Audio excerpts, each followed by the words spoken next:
اعوذ باللہ من الشیطان الرجیم بسم اللہ الرحمن الرحیم لإیلاف قریش ایلافہم رحلۃ الشتاء والصیف فلیعبدوا رب ھذا البیت الذی اطعمہم من جوع وآمنہم من خوف۔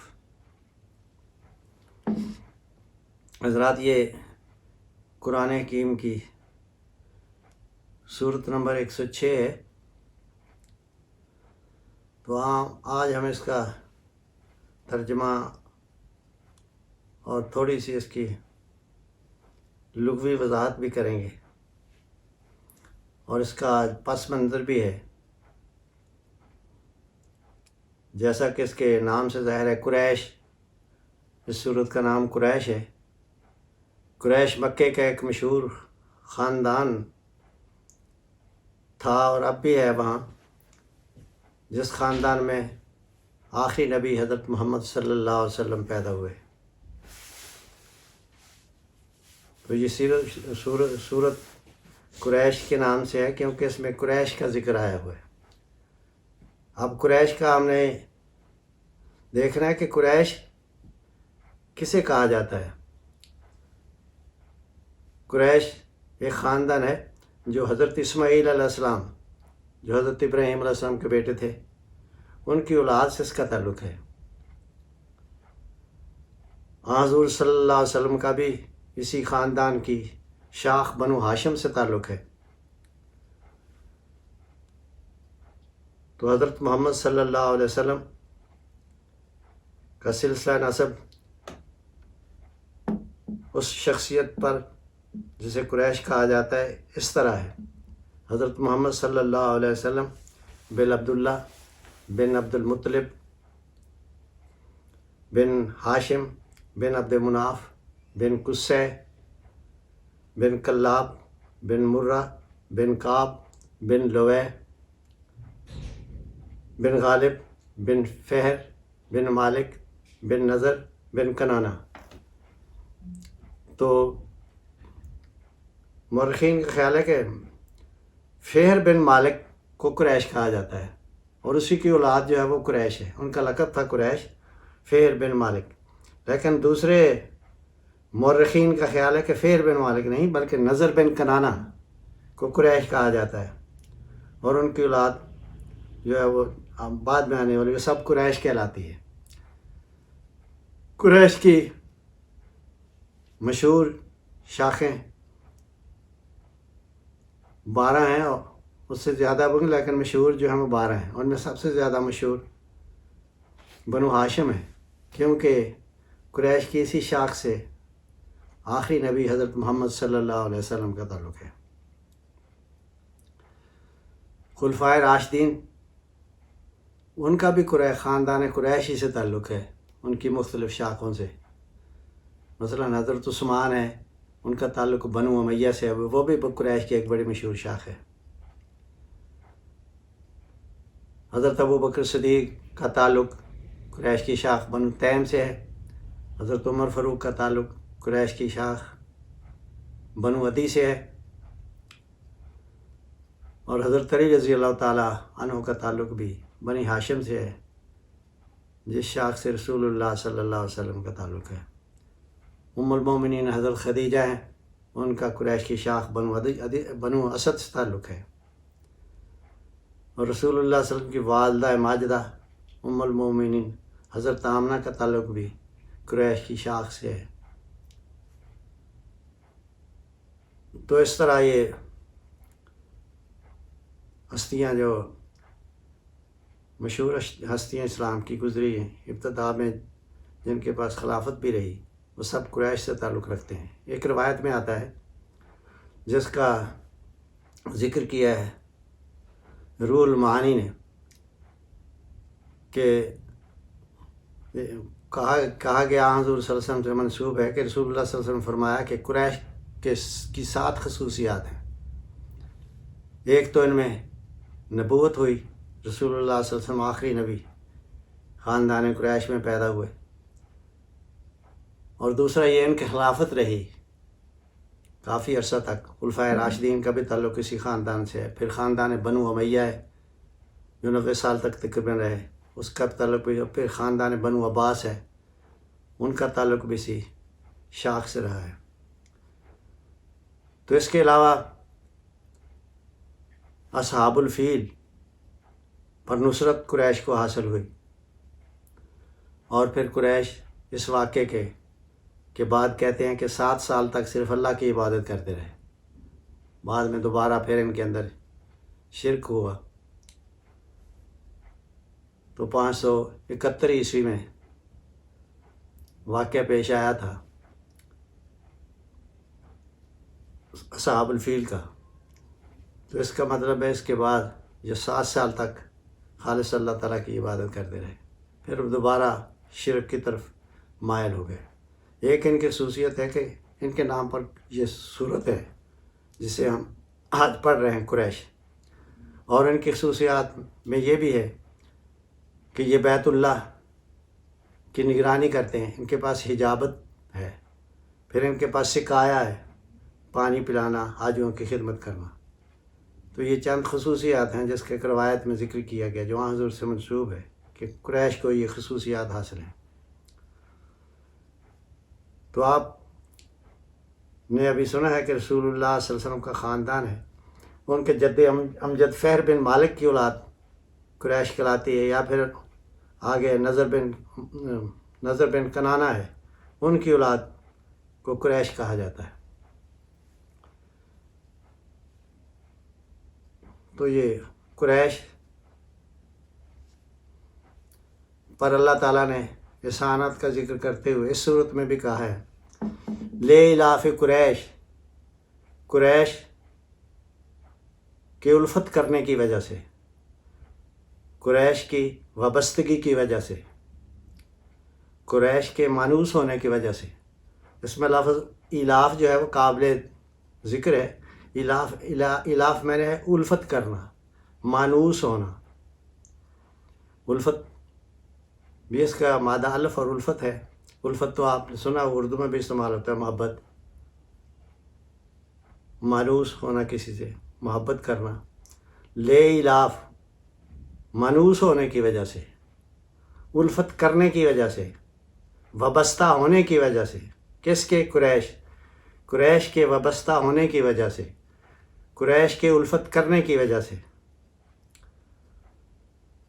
اس کا بدل، اس کی وضاحت کے لیے کس کے ساتھ ان کو الفت تھی، دوسری آیت آئی ہے وہ اس کا بدل ہے اور اس کی وضاحت کر رہی ہے کہ یہ الفت قریش کو کس کے ساتھ تھی. ایلافہم، ان کی الفت کی وجہ سے. کس کے ساتھ؟ رحلۃ الشتاء والصیف، رحلت سفر ہے، شتاء سردی اور صیف گرمی. سردی کے سفر، سردی میں ان کے سفر کی وجہ سے اور گرمی میں ان کے سفر کی وجہ سے. قریش کا پیشہ تجارت تھا، اسی کی وجہ سے انہیں خوشحالی تھی.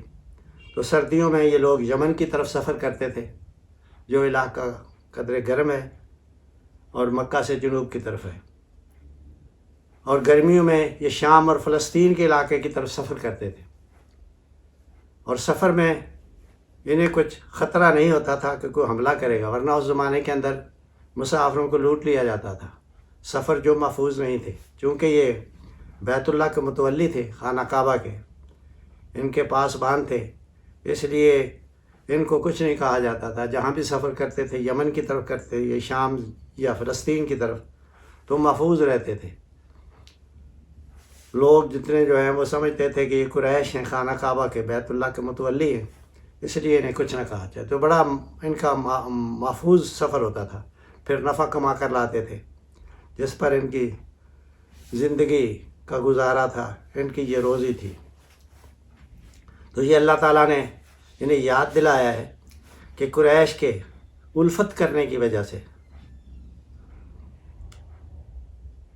کس کے ساتھ؟ گرمی اور سردی میں ان کے سفر کے ساتھ جو ان کی الفت تھی، ان کی وابستگی تھی، اس کی وجہ سے. اب یہ ہے کہ یہ اس آیت کا تعلق کس کے ساتھ ہے؟ بعض مفسرین کہہ رہے ہیں کہ اگلی آیت کے ساتھ ہے، فَلْيَعْبُدُوا کے ساتھ. بعض کہتے ہیں کہ نہیں، جو پچھلی صورت ہے اس کی آخری آیت فجعلہم کعصف معقول کے ساتھ ہے۔ اللہ نے کہا تھا کہ اصحاب فیل کو اللہ تعالیٰ نے کھائے ہوئے بھس کی طرح کر دیا، یعنی تباہ اور برباد کر دیا، اور بیت اللہ محفوظ رہا۔ تو اب اس کا تعلق یہ ہے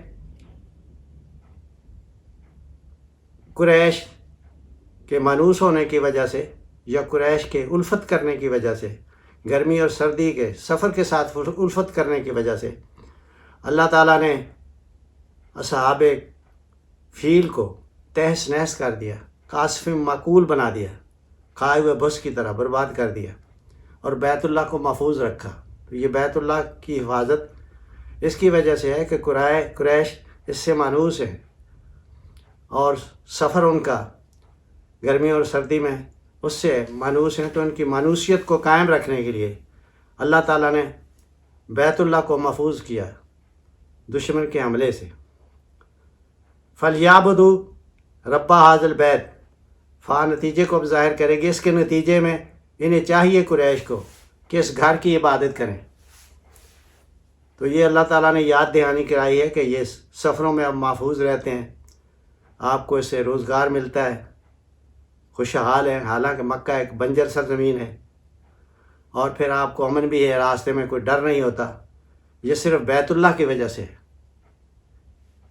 کہ آپ بیت اللہ کے نگران ہیں، ان کی نگرانی آپ کے ذمہ ہے، اس کے متولی ہیں، اس وجہ سے آپ کو یہ روزی بھی مل رہی ہے، اور آپ خوف سے محفوظ بھی ہیں۔ تو اب یہ لازم ہے تم پر کہ تم بیت اللہ کے حاضر بیت کو اس بیت اللہ اس گھر کی یعنی بیت اللہ کے رب کی عبادت کرو۔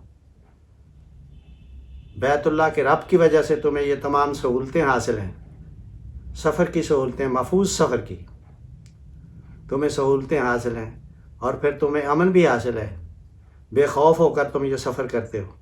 تو اب شکر کے طور پر تمہیں چاہیے کہ اس گھر کے رب کی عبادت کرو، بتوں کی عبادت کرنے کی بجائے، کیونکہ یہ گھر تعمیری اسی لیے ہوا تھا۔ حضرت ابراہیم علیہ السلام نے اپنے بیٹے حضرت اسماعیل کی مدد سے اسے تعمیر کیا تھا تاکہ لوگ اللہ کی عبادت کریں گے، یہاں نماز پڑھیں گے، طواف کریں گے۔ اور حضرت ابراہیم نے کہا تھا کہ اللہ تعالیٰ اس گھر کو امن والا بنا دے، کہ یہاں امن ہو، اور اس کے رہنے والوں کو رزق عطا فرمانا، پھلوں سے، دوسری چیزوں سے۔ تو اب بڑی فراوانی ہوتی ہے وہاں رزق کی، ہر چیز کی، صرف اس گھر کی وجہ سے، جسے بیت اللہ کہا جاتا ہے، اللہ کا گھر۔ وہاں اللہ کی تجلیات ہیں، خاص طور پر اللہ نے اس گھر کو شرف بخشا ہے، تو اس کے رہنے والے قریش کو بھی اسی وجہ سے عزت کی نگاہ سے دیکھا جاتا، ورنہ یہ نہیں کہ قریش میں کوئی ان کی اپنی صلاحیت ہے ذاتی، یا ان کا استحقاق ہے کہ ان کے لوگ احترام کریں۔ صرف بیت اللہ کی وجہ سے ان کو یہ عزت حاصل تھی کہ انہیں ان کی روزی کا سامان بھی تھا، اور انہیں امن بھی حاصل تھا۔ یہ دو چیزیں، رزق اور امن، یہی ایک اچھے معاشرے کی علامت ہوتی ہیں کہ ایسے معاشرے کو اچھا سمجھا جاتا ہے، اور ایسا نظام حکومت جو اپنے باشندوں کے لیے رزق اور امن کی ضمانت دیتا ہے، اس کو ہی اچھا نظام حکومت سمجھا جاتا ہے، اور ایسا ہی معاشرہ خوشحال ہوتا ہے۔ تو یہ قریش کو جو امن ملا تھا اور جو انہیں رزق مل رہا تھا، یہ بیت اللہ کی برکت کی وجہ سے تھا، بیت اللہ کی وجہ سے تھا۔ اس لیے اللہ تعالیٰ نے انہیں حق یاد دلایا ہے کہ شرک اور بت پرستی سے توبہ کر کے اس گھر کی عبادت کرو، ورنہ اس کا انجام خطرناک ہو سکتا ہے۔ آگے آیت میں فرمایا اللہ تعالیٰ الذی اطعمہم من جوع، اللہ تعالیٰ کی بابرکت ذات جس کا یہ گھر ہے، اس نے ہی تمہیں کھانا کھلایا ہے، من جوع، بھوک کے سبب، بھوک کی وجہ سے، جو بھوک کو کہتے ہیں۔ تو یہاں بھوک سے مراد ہے قحط سالی، رزق کا فقدان یا رزق کی کمی کو دور کرنے کے لیے اللہ تعالیٰ نے تمہیں کھانا کھلایا ہے، روزی کا سامان تمہیں دیا ہے۔ اللہ جی، جس نے، یہ رب کی صفت بیان فرمائی ہے کہ وہ رب جس کا یہ گھر ہے، اس نے تمہیں یہ کھانا کھلایا ہے، بھوک کی وجہ سے، بھوک کے سبب من جو ہے سببیہ ہوگا، قحط سالی کے سبب، رزق کی کمی کے سبب، وآمنہم من خوف، اور اسی نے تمہیں امن بخشا ہے خوف کے سبب، کہ خوف نہ رہے۔ خوف کیا ہوتا ہے؟ کہ مال ہے یا اولاد ہے ان کو ضائع نہ ہو جائیں، انہیں کوئی ضائع نہ کر دے، حملہ کر کے انہیں کو ختم نہ کر دے۔ تو مال و اولاد کے ضیاع، خوف کا تعلق اس کے ساتھ ہے مال و دولت کے ضیاع سے، مال و اولاد کے ضیاع سے، اور بھوک کا تعلق، جو کا تعلق ہے قحط سالی سے، رزق کی کمی اور فقدان سے۔ تو یہ ان سب چیزوں کو اللہ تعالیٰ نے دور فرما دیا ہے۔ یہ قریش پر اللہ تعالیٰ نے اپنا احسان جتایا ہے، اور اس احسان کے نتیجے میں اللہ تعالیٰ نے مطالبہ کیا قریش سے کہ وہ اس گھر کے رب کی عبادت کریں، اور یہی خانہ کعبہ کی تعمیر کا مقصد بھی تھا کہ خالص اللہ تعالیٰ کی عبادت کی جائے اس گھر کے اندر۔ یہ گھر دنیا میں ضمانت ہے کائنات کی زندگی کی، اور جب یہ گھر تباہ ہو جائے گا تو کائنات کی بساط بھی لپیٹ دی جائے گی۔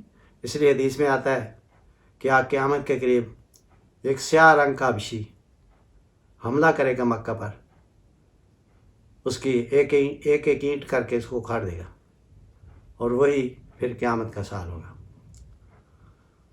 تو اسی لیے اب قریش کی عزت بھی اسی گھر کی وجہ سے تھی، اسی لیے اللہ تعالیٰ نے ان کو یاد دلایا ہے کہ اس گھر کی جس کی وجہ سے تمہیں یہ عزت حاصل ہے، معاشرے میں روزی مل رہی ہے، امن نصیب ہے، اس گھر کے رب کی تمہیں عبادت کرنی چاہیے، ورنہ یہ نعمتیں تم سے چھن سکتی ہیں۔ اللہ تعالیٰ سے دعا ہے ہمیں کتاب و سنت پر عمل کرنے کی توفیق دے۔